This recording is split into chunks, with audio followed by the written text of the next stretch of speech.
Alex, I was looking at my scrap bin this morning, which for the record is now large enough to have its own zip code, and I realized something. We spend half our lives trying to make things permanent, and the other half trying to figure out why they fell apart. Well, considering I saw you trying to permanently fix your lawnmower with a zip tie and a prayer last Tuesday, I'd say the struggle is very real. Hey, that zip tie is a structural component now. It's load bearing. But seriously, it's Wednesday, July 29th, and we are diving into the guts of the maker world today. We're talking about plastic that acts like steel, how to stop being the guy who just burns rod and start being the guy who signs the checks, and building an entire cabin because apparently we don't have enough projects already. Naturally. Why build a birdhouse when you can build a mortgage-free residence, right? Let's start with the tech. You've been grumbling about 3D printing for years, calling it glorified hot glue, but I see a box on your bench that says Polymaker. I'm eating my words, Alex. It tastes like burnt cornstarch. Polymaker just put out this HTPLA Pro.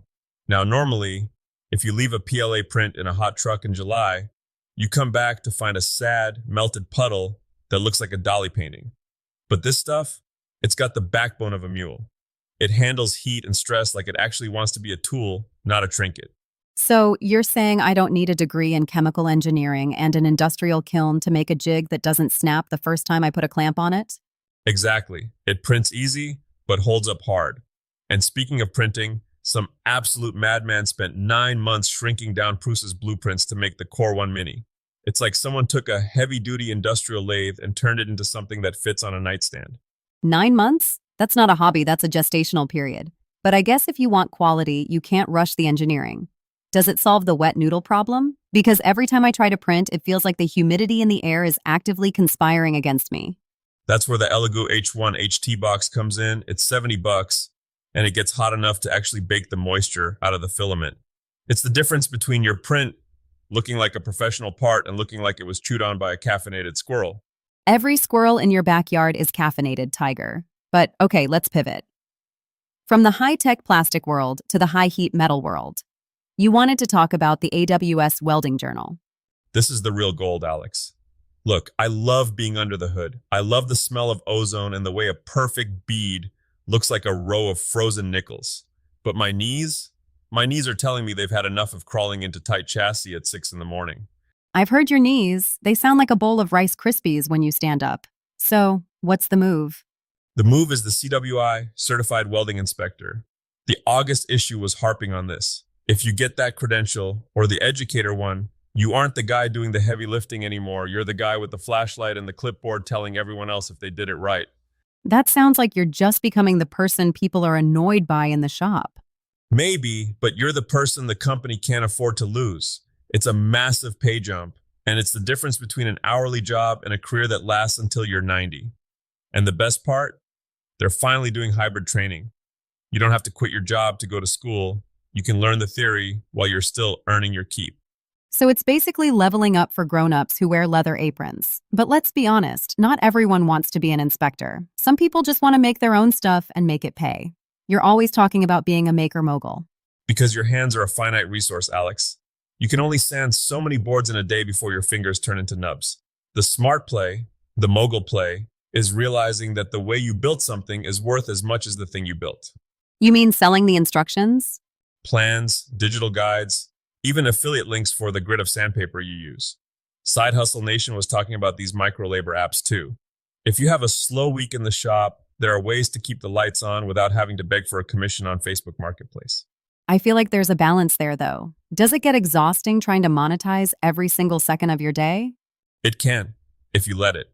But the goal isn't to work more, it's to build a system where the shop pays for itself while you're taking a nap. If I spend 3 hours drawing a clear set of plans for that Adirondack chair I built, and then 300 people buy it for $5, well, you do the math. That's a lot of lumber I didn't have to pay for out of pocket. Fair enough. Let's get to the dreamer section. We've got cabins, we've got kitchens, and we've got Craig jigs. Where do we start? Let's start small. New World Carpentry is doing a challenge with the Craig Edge system. If you've ever been scared of making a long straight cut in an expensive sheet of plywood, that paralyzing fear that you're about to turn a $100 bill into sawdust, this is for you. It's joinery for the rest of us. I like things that stop me from ruining expensive wood. But then you go from beginner jigs to full DIY cabin. That jump feels like going from a tricycle to a space shuttle. It's not as crazy as it looks. Full DIY released this guide, and what's brilliant about it is they break it down into chunks.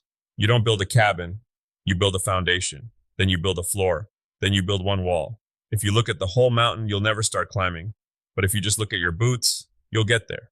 And for the people who aren't ready to disappear into the woods, Outdoor kitchens. The Maker channel is showing off scratch coat techniques. It's basically the Hollywood makeup of the construction world. You build a simple frame out of cheap materials, and then you apply this coat that lets you stick stones or fake masonry to it. so I can have a Tuscan pizza oven in my backyard even if I live in a suburb in Ohio? Exactly. You get the $5,000 look for about $300 and a very sore back. It's all about the illusion, Alex. Well, my back is already sore just listening to you talk about it. So, what's the big takeaway for today? Between the high-tech plastic and the stone-faced kitchens, what are we supposed to actually do tomorrow morning? I think it's this. Stop waiting for the perfect time to learn the hard stuff. Whether it's getting that welding certification or finally trying a 3D print that isn't a boat, the wall in front of you is usually much shorter than it looks. Just pick a tool and make a mark. And maybe keep a few extra zip ties nearby, just in case. Always. A handful of those and a roll of high-quality tape can fix about 80% of the world's problems. Thanks for the wisdom, Tiger. See you all in the den next time. Keep the sparks flying.